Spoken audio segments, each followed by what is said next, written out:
अगर हम आज के भारत की कहानी को समझना चाहें तो ये किसी एक सीधी सादी मंजिल की कहानी नहीं है। नहीं, ये कहानी है ताकतवर विचारों की, गहरे ऐतिहासिक जख्मों की और उन अलग अलग सपनों की जो हमेशा एक दूसरे से टकराते रहे हैं। तो सवाल ये उठता है कि एक देश जिसका जन्म ही एक बहुत बड़ी त्रासदी से हुआ, वो दुनिया का सबसे बड़ा लोकतंत्र आखिर बना कैसे? ये सवाल, यही तो भारत की पूरी कहानी है। इस पूरी कहानी को समझने के लिए हम इसे 3 हिस्सों में देखेंगे। पहले अध्याय में हम भारत के जन्म की बात करेंगे, इसका निर्माण कैसे हुआ। दूसरे अध्याय में हम इसके विरोधाभासी सफर को देखेंगे कि ये कैसे आगे बढ़ा।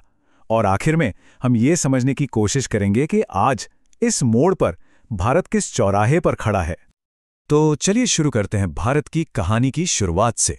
और ये शुरुआत होती है साल 1947 से, बंटवारे की उस भयानक हिंसा और अफरा तफरी से जिसने इस देश को जन्म दिया। देखिए, ये सिर्फ नक्शे पर लकीरें खींचने जैसा नहीं था। नहीं, ये एक कयामत थी, एक ऐसी घटना जिसने लाखों लाखों जिंदगियों को उजाड़ कर रख दिया और इस पूरे उपमहाद्वीप का नक्शा, उसका चेहरा हमेशा हमेशा के लिए बदल दिया। जरा सोचिए, 1.5 से 2 करोड़ लोग, ये सिर्फ एक नंबर नहीं है।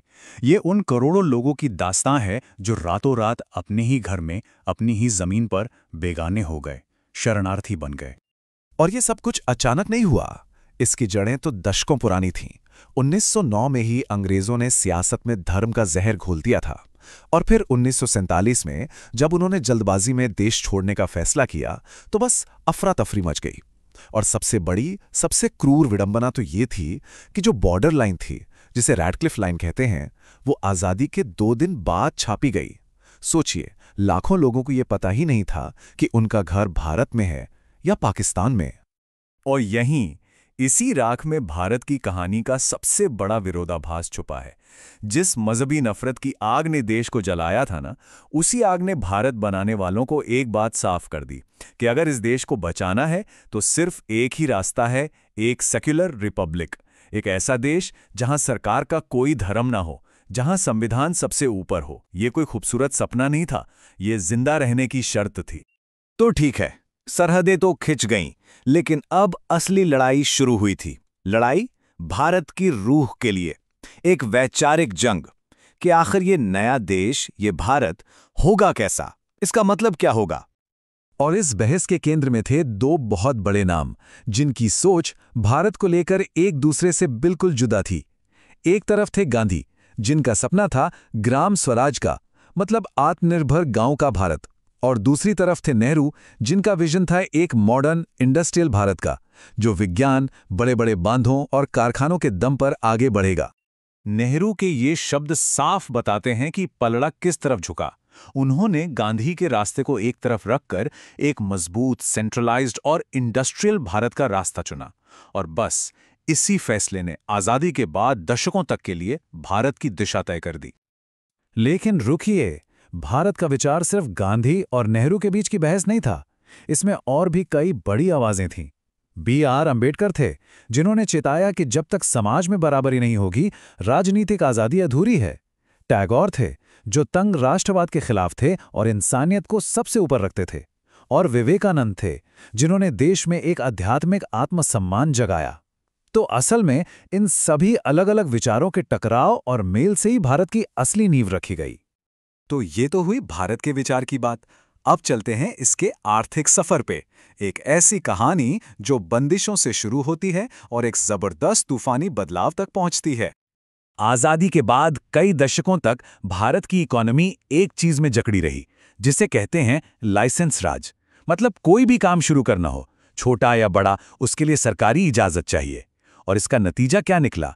भ्रष्टाचार, लाल फीताशाही और इतनी धीमी ग्रोथ कि लोग मजाक में उसे हिंदू रेट ऑफ ग्रोथ कहने लगे थे।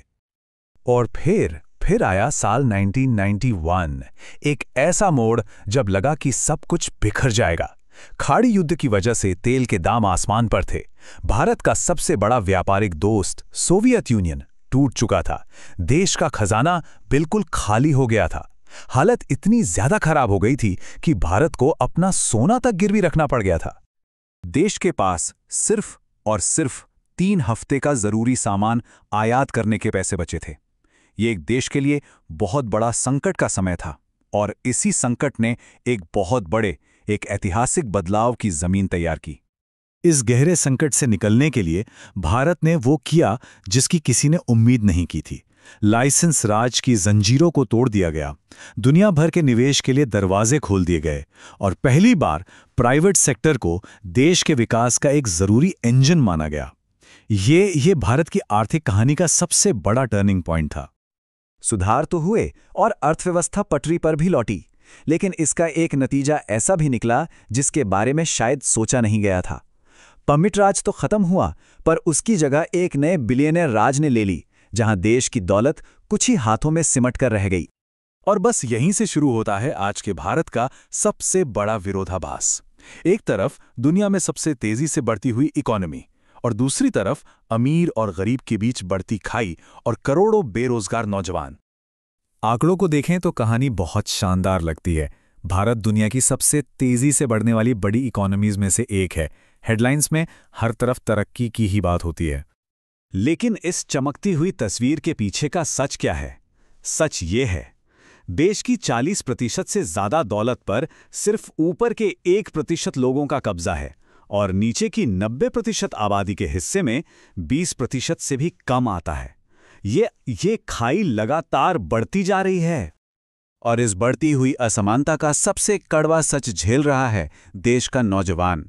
आज भारत में जितने भी लोग बेरोजगार हैं, उनमें से 83% युवा हैं। मतलब हमारी इकोनॉमी बढ़ तो रही है, पर वो उस तादाद में नौकरियां पैदा नहीं कर पा रही जिसकी नौजवानों को जरूरत है। अब ऐसा भी नहीं है कि कामयाबी नहीं मिली है, बिल्कुल मिली है। भारत को आज दुनिया की फार्मेसी कहा जाता है। देश का यूपीआई डिजिटल पेमेंट सिस्टम तो एक क्रांति ही है। लेकिन ये बड़ी बड़ी कामयाबियां भी उस एक सबसे बड़ी चुनौती का जवाब नहीं दे पा रही हैं, करोड़ों नौजवानों के लिए रोजगार पैदा करने की चुनौती। अब बात करते हैं उस बाहरी चुनौती की जो शायद भारत के सामने आज सबसे बड़ी है। वो चुनौती है दरवाजे पर खड़ा चीन। देखिए, दशकों तक भारत की विदेश नीति का फोकस पाकिस्तान रहा है। वो एक पुराना जख्म है। लेकिन आज भारत के भविष्य के लिए जो सबसे बड़ी चुनौती है वो चीन है। और ये सिर्फ एक बॉर्डर का झगड़ा नहीं है, ये एक पूरे सिस्टम की टक्कर है। एशिया में अपना दबदबा कायम करने की एक गहरी होड़ है। ये आंकड़े देखिए, ये एक बहुत बड़े आर्थिक असंतुलन की कहानी कहते हैं। लगभग $100 अरब का ट्रेड डेफिसिट यानी व्यापार घाटा। साफ शब्दों में इसका मतलब यह है कि भारत अपनी कई जरूरी चीजों के लिए चीन पर बुरी तरह निर्भर है और यह निर्भरता जाहिर है चीन को एक बड़ा स्ट्रेटेजिक फायदा देती है। और यह सिर्फ व्यापार की बात नहीं है। चीन की स्ट्रिंग ऑफ पर्ल स्ट्रैटेजी को देखिए। ये भारत के पड़ोस में पाकिस्तान से लेकर श्रीलंका और मालदीव्स तक अपने बंदरगाहों और प्रोजेक्ट्स का एक जाल बिछाने जैसा है। साफ तौर पर यह भारत को घेरने की एक कोशिश है, जो एक बहुत बड़ी चुनौती है। तो इस बड़ी चुनौती का सामना भारत कैसे कर रहा है? अपनी विदेश नीति में एक बड़ा बदलाव लाकर। इसे कहते हैं मल्टी अलाइनमेंट। मतलब अब भारत किसी एक गुट या कैंप का हिस्सा नहीं है। वो अपने हितों के हिसाब से सभी बड़ी ताकतों के साथ काम करता है ताकि उसकी अपनी आज़ादी बनी रहे। और यह संतुलन साधने का काम वाकई देखने लायक है। एक तरफ भारत अमेरिका, जापान और ऑस्ट्रेलिया के साथ क्वाड में है, जिसका मकसद चीन को काउंटर बैलेंस करना है। तो वहीं दूसरी तरफ भारत चीन और रूस के साथ ही एससीओ और ब्रिक्स जैसे संगठनों का भी हिस्सा है। ये अपनी स्वायत्ता बनाए रखने के लिए एक बहुत ही मुश्किल कूटनीतिक रस्साकशी है। और अब हम आते हैं कहानी के आखिरी और शायद सबसे अहम मोड़ पर। भारत की सबसे बड़ी अंदरूनी चुनौती, एक ऐसा चौराहा जहां से एक रास्ता एक भविष्य की तरफ जाता है और दूसरा बिल्कुल अलग भविष्य की तरफ। भारत की सबसे बड़ी ताकत क्या है? इसके 80 करोड़ से भी ज्यादा नौजवान, दुनिया की सबसे बड़ी युवा आबादी। ये वो ताकत है जो भारत को 21वीं सदी में नई ऊंचाइयों पर ले जा सकती है। लेकिन अगर इन युवाओं को सही मौके नहीं मिले तो यही ताकत एक बहुत बड़ी आपदा में भी बदल सकती है। और यहीं पर यह सुनहरा मौका एक बड़े खतरे में बदलता दिखता है। हमारी शिक्षा व्यवस्था आज भी ऐसे युवा तैयार नहीं कर पा रही है जिनकी मॉडर्न इकोनॉमी को जरूरत है। जब हालत ये हो कि 100 में से सिर्फ 10 इंजीनियरिंग ग्रेजुएट ही एक सॉफ्टवेयर जॉब के लायक माने जाएं, तो ये एक बहुत बहुत बड़ी चेतावनी है।